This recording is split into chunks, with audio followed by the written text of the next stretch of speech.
តឡៃមើល4,900ជារថយន្តអគ្គិសនីដែលមានតួខ្ពស់មិនខ្លាចទឹកគឺប៉ាជូនយ៉ា Plus ប៉ាជូនយ៉ា Plus ជាប្រភេទរថយន្តអគ្គិសនីសុទ្ធដែលមានរចនាប័ទ្មបែប Mini Off-road និងរូបរាងជ្រុងជ្រុងជាប្រភេទ SUV ដែលមានទំហំធំទូលាយប៉ាជូនយ៉ា Plus មានបណ្ដោយ4ម៉ែត្រនិងទទឹង1.7ម៉ែត្ររីឯកម្ពស់វិញក៏1.7ម៉ែត្រដែររីឯកម្ពស់ពីដី150មីលីម៉ែត្រទំហំឡានក៏ធំកម្ពស់ក៏ខ្ពស់មិនមែនជាកូនឡានទេបើនិយាយពីការបើកបរវិញអាចបើកបរគ្រប់ស្ថានភាពផ្លូវលិចទឹកក៏ជិះមិនខ្លាចទឹកដែរមើលមកខំតែម្ដងរីឯខាងក្នុងរថយន្តវិញមានសភាពធំទូលាយខ្លាំងមែនតើកៅអីជាប្រភេទពូកស្បែកដែលអង្គុយទៅមានផាសុខភាពដែលមិនឈឺខ្នងបើនិយាយពី option វិញកាន់តែទំនើបកៅអីជាប្រភេទកៅអីអូតូរីឯអេក្រង់កំសាន្តមានទំហំធំខ្លាំងមែនតើដល់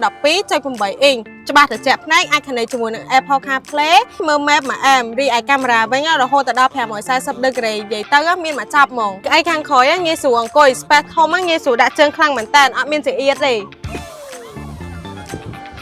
ក្លុបខាងក្រោយមានសភាពធំទូលាយខ្លាំងមែនតើអាចដើរវ៉ាន់បានច្រើនទៀតកន្លែងសាកថ្មរបស់រថប៉ាជូនយ៉ា Plus នៅខាងមុខ unique ខុសពីគេហ្មងបានបាត់បារម្ភពីការសាកថ្មខ្លាចខ្សែអត់ដល់អីទេយើងគ្រាន់តែដោតនៅខាងមុខចូលក្បាលហ្មងងាយស្រួលខ្លាំងមែនតើសាកថ្មដូចការសាកទូរស័ព្ទអញ្ចឹង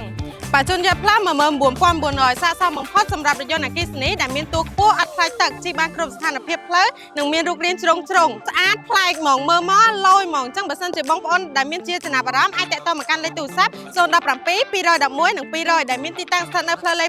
598ក្បែរភូមិគ្រឹះលោកឯកឧត្តមជាសុផារ៉ា